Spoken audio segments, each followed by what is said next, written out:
और इतने इतने बड़े पद कभी सोचा नहीं था कि भारत की देश की सबसे बड़ी पंचायत कही जाने वाली लोकसभा में भी जाएंगे, 2-2 बार जाएंगे, राज्यसभा में भी जाएंगे और मंत्री बन जाएंगे, मुख्यमंत्री बन जाएंगे। वरना हमें कौन, वो जो सेक्टर 2 या 4 जो इनके घर हैं चंडीगढ़ में, हम हमें तो जाने नहीं देते थे वहां। कहते बस यही दुनिया खत्म है, चलो चलो शाबाश पीछे हो जाओ।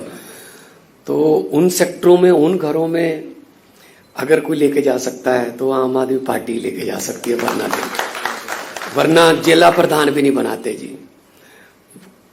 इनकी बेटे, इनके साले, इनके भतीजे, इनके जीजे, बस यही चलता है बस।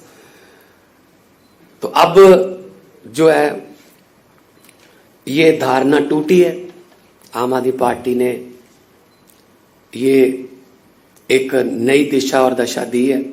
अब सबको यकीन हो गया कि मैं भी लड़ सकता हूं और मैं भी जीत सकता हूं। गोपाल भाई ने बताया नहीं, मैं बता देता हूं। ये गुजरात पुलिस में सिपाही रहे हैं और एक बार हम ट्रैवल कर रहे थे तब इन्होंने बताया था, एक सिपाही से एक विधायक तक का सफर छोटी मोटी बात नहीं है। तो वहां से इस्तीफा दिया इन्होंने सरकारी नौकरी से। बहुत से हमारे साथी ऐसे हैं जो, चीमा साहब बैठे हैं, बड़े फेमस वकील रहे हैं, आज वित्त मंत्री हैं पंजाब के। और राखी बिल्ला बैठी हैं, बहन हमारी, वो पत्रकार थी, जब रामलीला ग्राउंड में कवर करने आई थी वहीं रह गई बस कि ये ज्यादा अच्छा प्लेटफॉर्म है। तो आज जो राजनीति में इन्होंने अचीव किया, कमाल है। तो थोड़ा थोड़ा तो एफर्ट तो करनी पड़ती है ऐसे तो, वरना राजनीति को हमारे यहाँ ये कहते हैं कि पैसे वालों का खेल है, ये तो गुंडों का खेल है। लेकिन ये धारणा बदल दी है अरविंद जी ने। राजनीति में गंदे बंदे, राजनीति में गुंडे या भ्रष्टाचारी इसलिए ज्यादा नहीं है कि इसमें ज्यादा आते हैं, ये इसलिए ज्यादा है कि अच्छे बंदे कम आते हैं। वो कहते हैं यार छोड़ो यार, ये काम हमारा बस का नहीं है, रहने दो। तो अच्छे आएंगे तो अच्छे बढ़ जाएंगे।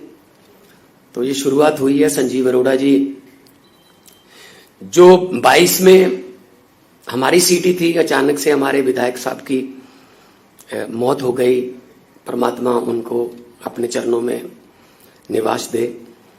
तो ये बाई इलेक्शन हमें लड़नी पड़ी। तब हम 7,000 से कुछ ज्यादा मतों से जीते थे, अब हम 10,000 से कुछ ज्यादा मतों से जीते हैं।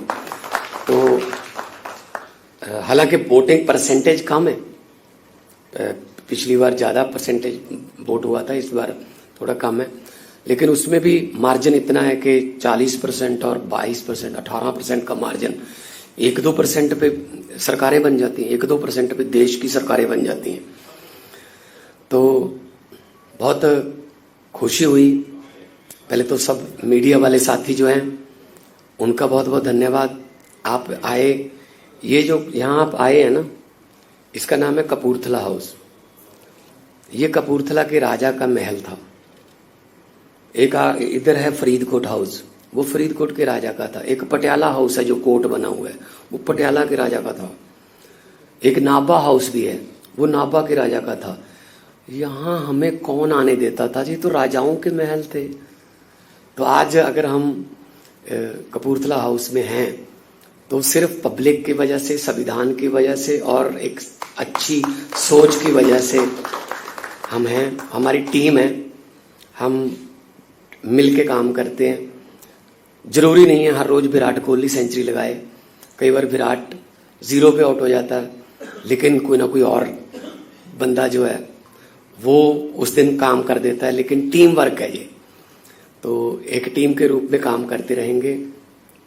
और परिवार है हमारा एक छोटा सा, और परिवार में जो भी फैसले होते हैं, हमारे लानेदार, जो पंजाबी में लानेदार बोलते हैं परिवार के मुखिया को, वो अरविंद केजरीवाल जी हैं। तो जो लानेदार, जो परिवार के मुखिया फैसला लेते हैं, वो अपने घर को बचाने के लिए लेते हैं, अपने घर को और बड़ा करने के लिए लेते हैं। कोई भी परिवार का मुखिया अपने परिवार को बिखेरने के लिए फैसले नहीं लेता कि मेरा परिवार बिखर जाए, जब मेरे बच्चे फ्लॉप हो जाएं। तो हम छोटे बड़े भाई हैं और बड़ा अच्छा लगा। गुप्ता जी बैठे हैं, हमारे एमएलए साहब बैठे हैं, हमारी टीम पूरी बैठी है। तो सबको बहुत बहुत मुबारक हो और अपनी अपनी जगह पे जिसने जो मेहनत की है उसका सलाम करता हूँ, उसका सजदा करता हूँ। और यही कहूँगा कि एक शेर है कि हमारी नज़र तो मंजिल पर रहती है, इन आंखों ने कभी मील का पत्थर नहीं देखा। तो मील का पत्थर तो वो देखते हैं जिन्होंने आगे 1 और किलोमीटर जाना है, लेकिन हमारी नज़र मंजिल पे है। और मंजिल क्या है कि जब भारत देश जो है वो असली आज़ादी जो उसको एंजॉय करे। भगत सिंह जी को कभी भी ये चिंता नहीं थी, जब वो इनकलाब की लड़ाई लड़ रहे थे, कभी भी ये चिंता नहीं थी कि देश आज़ाद होगा या ना। कहते आज़ादी तो आएगी, लेकिन उनको एक बात का डर था कि आज़ादी के बाद देश कौन से हाथों में जाएगा, कहीं ये ना हो कि वो अंग्रेज चले जाएं, काले अंग्रेज आ जाएं। और उनका डर जो है वो सही भी साबित हुआ। 75 साल हो गए आज़ाद हुए, 75 साल से ज़्यादा ही हो गए आज़ाद हुए। अमेरिका वाले मंगल ग्रह पे प्लाट काट रहे हैं और हमारे यहाँ सीवरेज के ढक्कन पूरे नहीं हो रहे भाई साहब।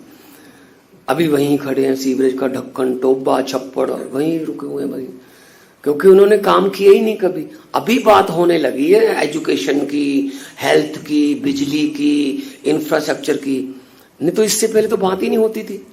ये तो अरविंद केजरीवाल जी ने उनके मैनिफेस्टो बदले हैं, वरना कहाँ स्कूलों की बात करते थे, कहाँ ये अस्पतालों की बात करते थे। ऐसे चल रहा था, 5 साल तू 5 साल मैं, अगर तू आ गया तो मुझे कुछ मत कहना, अगर मैं आ गया मैं तुझे कुछ नहीं कहूंगा। ये चल रहा था बस, नूरा कुश्ती।